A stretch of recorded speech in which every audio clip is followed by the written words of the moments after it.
Hello and welcome back. I'm Joshua Barnes and you're watching NewsX World. Let's first take a look at our top stories. Ukrainian President Volodymyr Zelenskyy says Russia should not be rewarded for their war with Ukraine, while stating Russian strikes humiliate diplomatic efforts to end the conflict. He further claimed that Russia carried out strikes on Ukraine intentionally ahead of these Washington talks. This comes as reports suggest that US Vice President J.D. Vance will attend the Trump-Zelensky meeting scheduled for later today. It comes as Zelensky and other EU leaders arrive in the US as Indian Prime Minister Narendra Modi speaks with Russian President Vladimir Putin over the Alaska summit. Egypt and Qatar will push to apply maximum pressure for a Gaza ceasefire deal as Hamas say they are reviewing a fresh proposal on halting the war. This comes as pressure on Israel is mounting after mass protests on securing a hostage deal take place in the country. President Trump says he will be signing an executive order on 2026 midterm elections, while he says that he will lead a movement to get rid of mail-in ballots used in US polls. Trump says he will also get rid of voting machines. Chinese officials have spoken publicly about growing international relations as Foreign Minister Wang Yi continues his Indian state visit in New Delhi.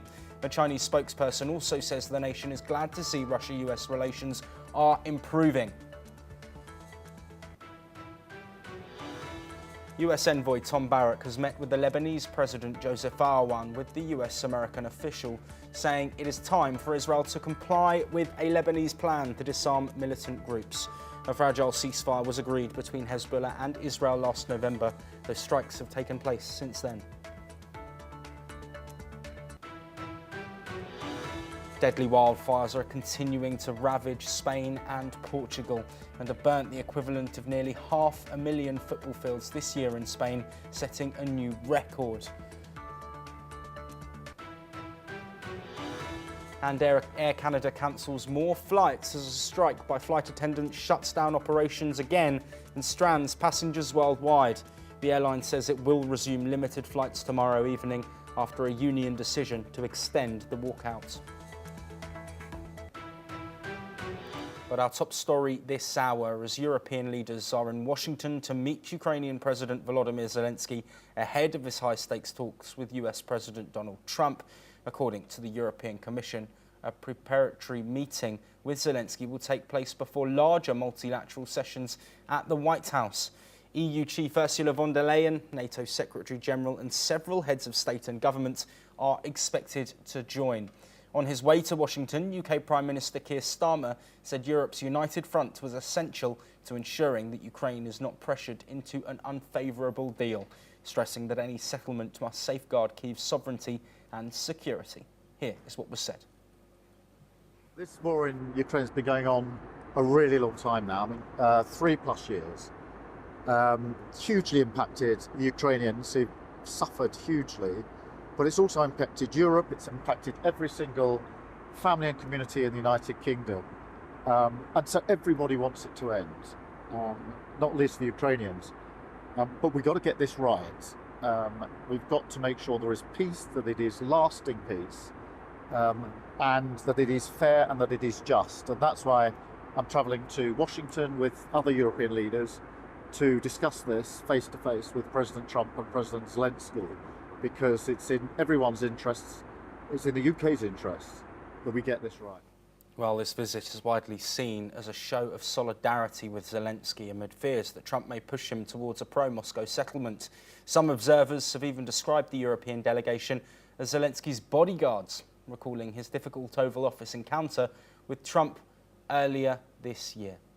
Well, joining us to discuss the significance of this meeting set to take place in just a few hours is Professor John Curtin from the University of Toronto. Professor Curtin, thank you ever so much for taking the time to speak with us. We've, of course, had talks following that summit in Alaska with the Coalition of the Willing, with European leaders, and these are now set to extend into the US with Donald Trump, US Vice President J.D. Vance, and, of course, Ukrainian President Volodymyr Zelenskyy. What does Europe want out of these talks?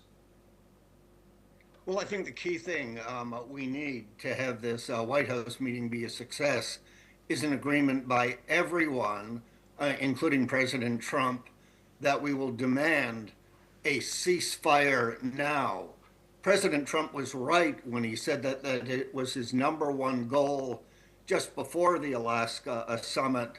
And I think many people were stunned, not only that he didn't get it, but then it evaporated. And he said, well, my top goal is now Vladimir Putin's. I need an overall peace settlement before we can stop the fighting. So we've got to turn that around and then back some of the key demands: no territorial concessions by Ukraine, and nothing about Ukraine without Ukraine. Yes, Professor Curtin, of course, that was a big point that was raised throughout our live coverage of that Alaska summit. Of course, Ukraine not present, but this news is a source of optimism for many allies of Ukraine. How do you think Volodymyr Zelenskyy will be preparing for these talks with the Trump administration? Of course, the last time he was in this position, there was a frosty encounter that led to, of course, huge ramifications on the Ukrainian battlefields. All of the leaders who will be at the White House meeting have, in the lead up to it, been saying nice things about President Trump, flattering him, which is a useful way to start. I think what they'll need to do is say, yes, thank you for your proposals, Mr. President. Some of your ideas could help pave the way. But they do have to make it clear to Donald Trump that they all remain firm, all the G7 leaders there, and Zelensky, on their core bottom line. And even ask Donald Trump, you said if you didn't get an immediate ceasefire, there would be, quote, serious consequences. We haven't seen them yet. What are they, and when will they come? Yes, Professor Curtin, I'm glad you brought that up because, of course, Trump's rhetoric was a more forceful one towards Vladimir Putin. First, imposing a 50-day deadline, then a 10 to 12-day deadline, then setting a specific date. Those dates have all passed without any concrete US sanctions on Russia. The only country so far to be hit with sanctions in relation to the Russia-Ukraine conflict from the US in recent days and weeks is India. How do you think that those sanctions could play out? And do you think Trump will use his authority as the US president to put pressure on Russia through sanctions if a ceasefire deal isn't agreed shortly? Well, I certainly think he was right to impose those oil sanctions on India to stop India buying Russian oil and basically financing Putin's war machine. But the even more important decision was Trump's decision not to do the same thing with the People's Republic of China and the no limits friendship between Xi Jinping and Vladimir Putin seems to be intact and could become even tighter. What we do need is to see stronger sanctions right now. And here, the ball is in the European, Canadian, and Japanese court. None of those countries need a permission slip from Donald Trump before they can impose more unilateral sanctions of their own. Canada's just in it within the past week or two. Europe has been moving towards it, so we'll need to see a lot more soon. Yes, Professor Curtin, a lot has been spoken about security guarantees, but Trump in the same breath has spoken about no NATO membership for Ukraine. So how will these security guarantees manifest themselves? There's only one that will really work. That will be credible, and that's to allow Ukraine to join NATO as soon as it wants and the NATO allies agree. We've had so many security guarantees going back to the infamous 1994 Belgrade memorandum, Ukrainian, Russian, legally guaranteed in Russia. on the Ukrainian-Russia border, they're all worthless. And even NATO's Article 5 doesn't commit the NATO members to actually send troops. An attack on one is an attack against all. It merely gives them legal permission to. Then they'll have to decide. Only once has it been tested, and they made the right decision. That was rushing to the defense of the United States of America on 9/11. So it can happen. It is credible, and that's what we need. Donald Trump just, within the past 24 hours or so, said part of his position now is no NATO with Ukraine in. We've got to turn that one around right away. Yes, Professor Curtin, of course, a red line of Russia's is Ukraine joining NATO. There are other red lines, including Ukrainian red lines that include conceding land. Trump has said that Crimea may need to be permanently handed over to Russia, but also talk of the Donetsk region, the Donbass, other areas, around 20% of Ukraine that Russia currently holds. Do you think Zelensky will be forced into a corner to concede some land in order to get this deal over the line? Or can Ukraine and European allies stay strong in their calls for no ceding of land? Two parts to that question. The first, President Zelensky cannot concede any Ukrainian land, including Crimea. Otherwise, he'll no longer be the president of Ukraine, and he'll be replaced by somebody who will hold the line. And I don't think any of the European leaders at the White House today will be willing to trade land for peace, starting with Mr. Putin's demands that Ukraine just give Mr. Putin land that Putin couldn't get by military force.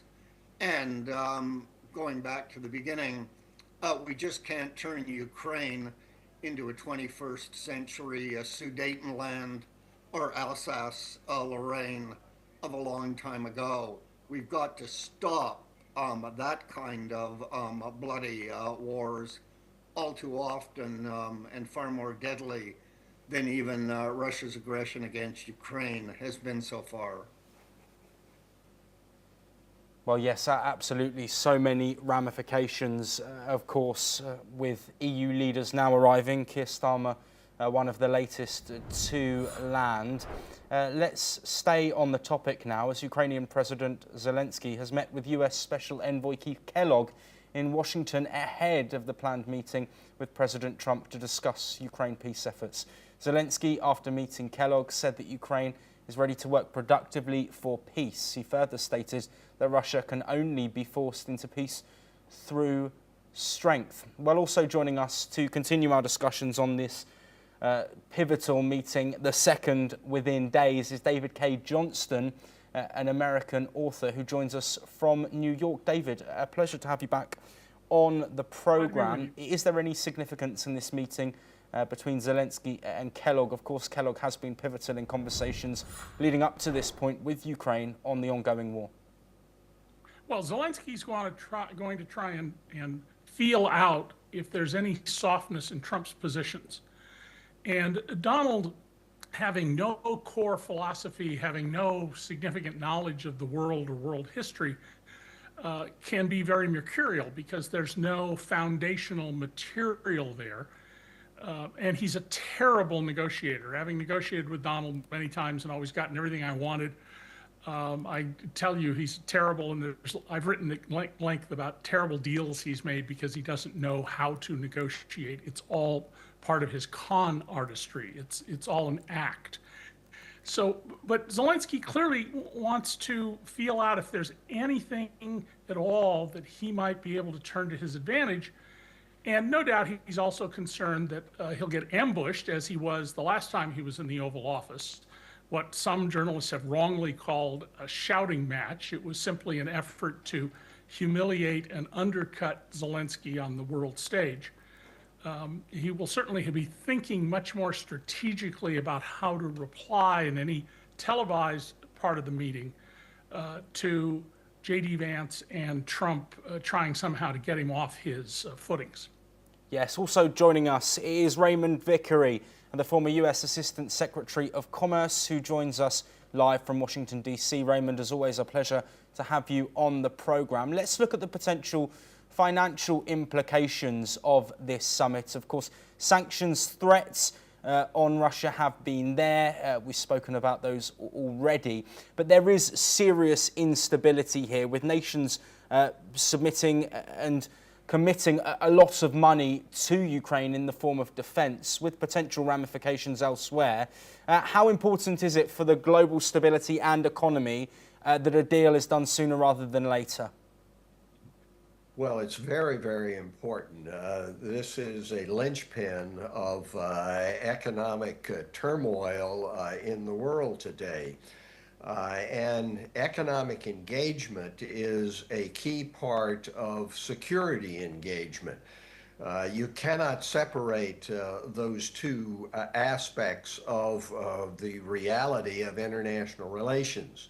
What is happening now, of course, is a chaotic approach that President Trump seems to prefer, to create chaos in the form of a real estate developer, if you will, to try to get a bilateral deal based upon people fearing the worst maybe happen. I would hope that what would come out of this afternoon's meeting is some sort of looking at the need to wage peace by having a strategy just as you would have in war, and that strategy has to include the economic portion. At this point, the strategy is in tatters. You have threats against against India, but none against China. You do not have a comprehensive approach to how you bring in the economic aspect of this. I do think that this is one of the outcomes that can happen really with or without President Trump, if you can get the rest of the democratic world, in terms of Europe, Japan, Australia, and hopefully India, into some sort of cohesive approach that will complement a drive for peace in Ukraine. And without that, it's going to be extremely difficult to resolve the impasse which has been created.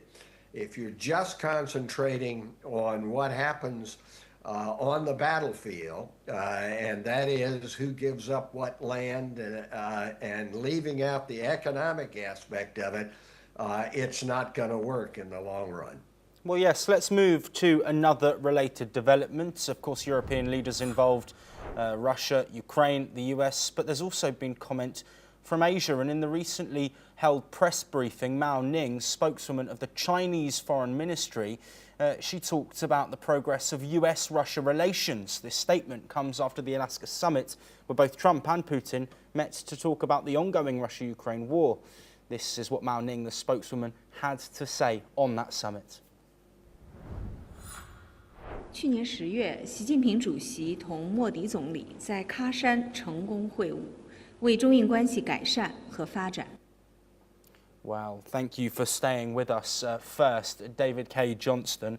Let's look at these comments from China, talking about positivity on the improving or seemingly improving Russia-US relations. What's your first thoughts on those comments? Well, China does what it always does through its highly educated and very disciplined leadership.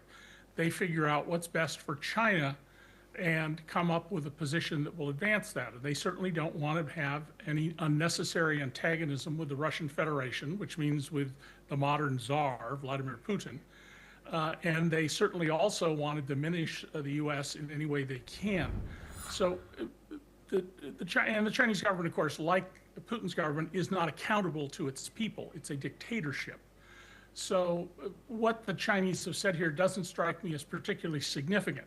It's the positions of the European leaders who are concerned that Putin's word is never to be trusted, and their concerns that there are decades of warfare ahead if Putin isn't stopped in Ukraine. Yes, and as we bring an end to this extended discussion on the Russia-Ukraine conflict ahead of these vital talks taking place in a few hours, Raymond, I'm going to come to you. Can I just get your final thoughts on how you think this will go? Will there be any further developments in relation to a potential ceasefire deal or full-on end to the conflict? Or do you think that the situation will remain the same given those red lines from both Russia and Ukraine? Well, I think that in Alaska, President Trump has made a huge mistake in dropping the demand for a ceasefire before negotiations or while negotiations are going on. Absent getting a ceasefire, and I doubt that President Trump is going to move in that direction, what can most happen out of this positively is to get a coalition of the willing, which includes Europe and includes Ukraine and others, and to add to that a willingness at least from the United States to continue to supply the arms and the defense equipment which is needed. My fear is that what's going to happen this afternoon is that Trump is going to see that he's not going to be able to aggrandize his own position, and he's going to try to offload this onto Europe and to Ukraine.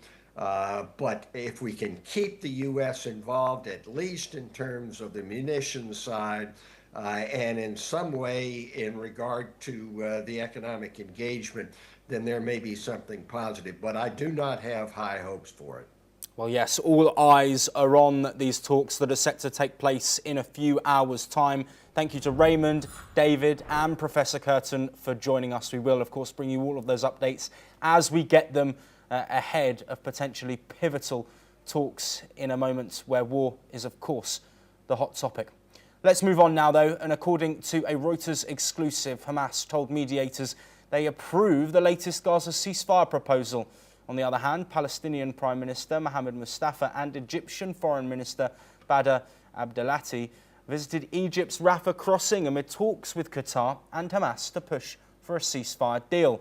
Mustafa announced that the PA is preparing to establish a temporary committee to manage Gaza affairs, reactivating existing institutions of the states of Palestine. He emphasised Gaza remains an integral part of Palestine and rejected external pressure, including potential US and Egyptian intervention.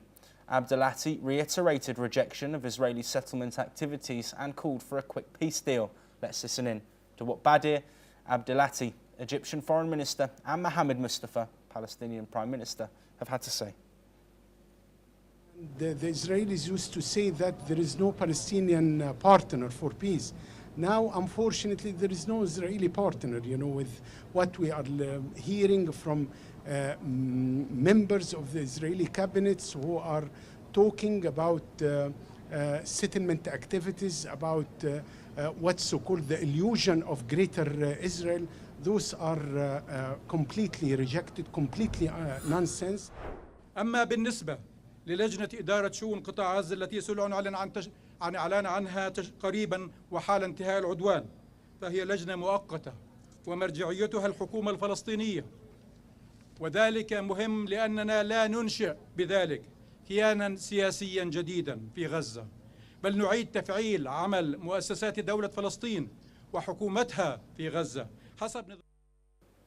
Well, joining us to discuss this huge news that we brought you at the start of this section of the conversation around the war in Gaza is Mark Sutherland, a geopolitical commentator, joining us live from London. Mark, a Reuters exclusive suggesting that Hamas has agreed to the latest Gaza ceasefire proposal. What's your initial reaction?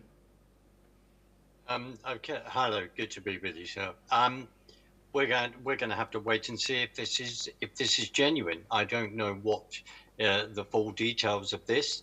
According to Bibi Netanyahu, according to the Israeli government, Bibi has talked about the fact that there is no deal. We want all the hostages released all at once. That's it. We don't want Hamas in Gaza whatsoever. We want them to be complete, all the arms to go, and them to then clear out of Gaza. I think initially they are my first comments on this, because that's what the Israeli government have said. But let's just reiterate this. There's already been a two-state solution. It was Gaza. They pulled out of there in 2005. We have to constantly go back to history and remember the steps of why we are then in this situation, because the Gazans then voted in Hamas in 2007. Josh. Yes, absolutely. Mark, of course, earlier today, we broke the news that Egypt and Qatar were going to push efforts for a ceasefire proposal. These are reports, early reports, that Hamas has agreed to this proposal. I just want to caveat everything that we say. Of course, there hasn't been official word, as Mark has mentioned, from Israel. There's not been official word from Hamas, but this could be a huge development in a conflict that has had ramifications not just in the region, but also geopolitical comments from continents across the globe. Let's look at the pressure that has been in Israel recently, Mark. Of course, huge protests, widespread protests, looking at a hostage deal specifically, but also then an end to the war. Do you think that these protests would potentially make Benjamin Netanyahu more likely to agree to a ceasefire deal if Hamas has agreed? That doesn't necessarily mean all hostages get released at once, and doesn't necessarily mean Hamas disarm immediately. I have complete sympathy and total empathy in regard to any families where they have lost loved ones, where their loved ones have been taken as hostages. I've also witnessed these demonstrations with my own eyes. They are ramping that up because, understandably, they want their family members out. Let's just remember this: from October the 8th, if they had all been released straight away, then the war, as Israel said, would have ended on the spot. I think we need to put our eyes on the Israeli government, because I have a feeling that they are going to hold the line in turning around and saying Hamas needs to release all of these in one go.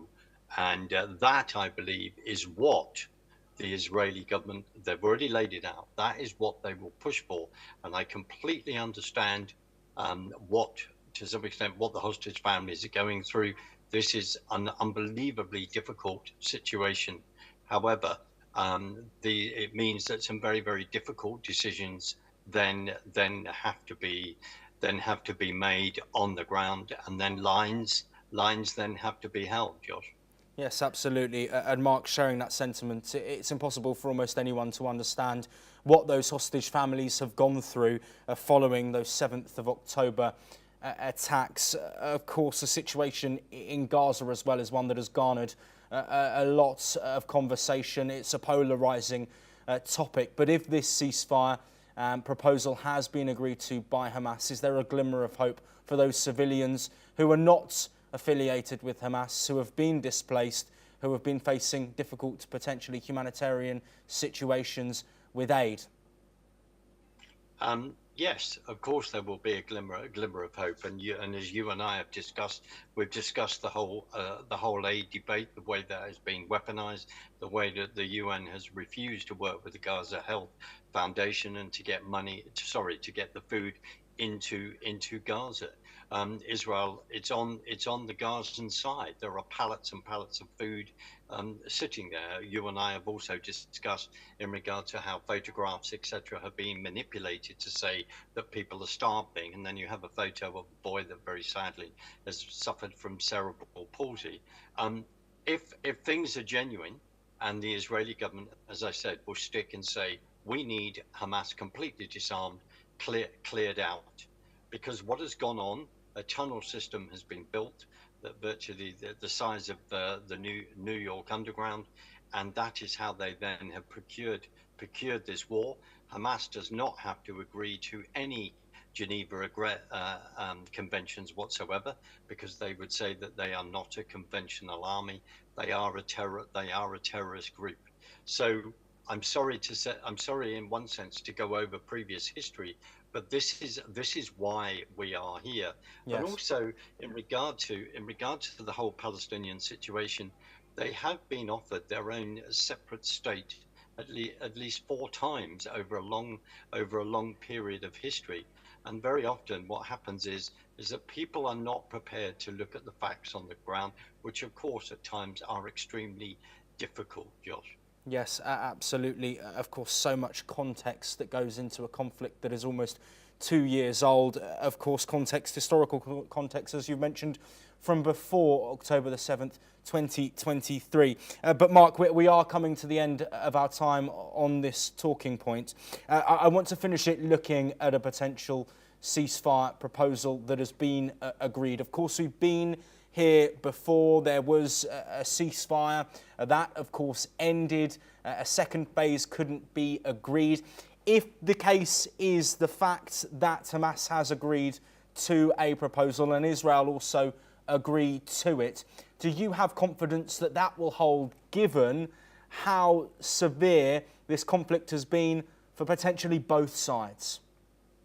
That may hold. We've also got to bear in mind when the UK, Australia and Canada then have a pile-on and say, and in September we're going to recognise a Palestinian state and push a 2-state solution, even though they haven't woken up to the fact that a 2-state solution has already been tried in Gaza. At the end of the day, Josh, we look at Qatar, who have not been exactly sort of obviously fair on this, in the way that at one point you've got all the Hamas leaders there that are actually living on the hog in Qatar, and at the same time you're saying that you're trying to negotiate peace.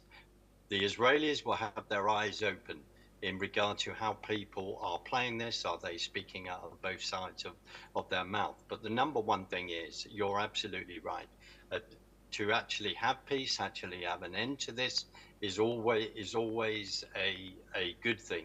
But the Israelis will have this in mind, that they cannot tolerate this kind of behavior whatsoever on their borders. We also have to remember the ring of fire via Iran in regard to the Houthis, in regard to Hezbollah, and in regard to Hamas as well.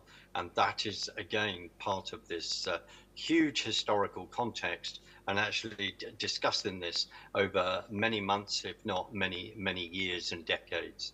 Thanks, Absolutely. Josh. Mark, as always, it is such a pleasure to have you on the programme, providing insights, opinion and context on such a complex topic, but one that may now have a conclusion. We will, of course, continue to bring you all of the updates, confirmation of if this ceasefire proposal has been agreed by Hamas, Israel's stance and all of the rest from across the world. Make sure to stay tuned here on NewsX.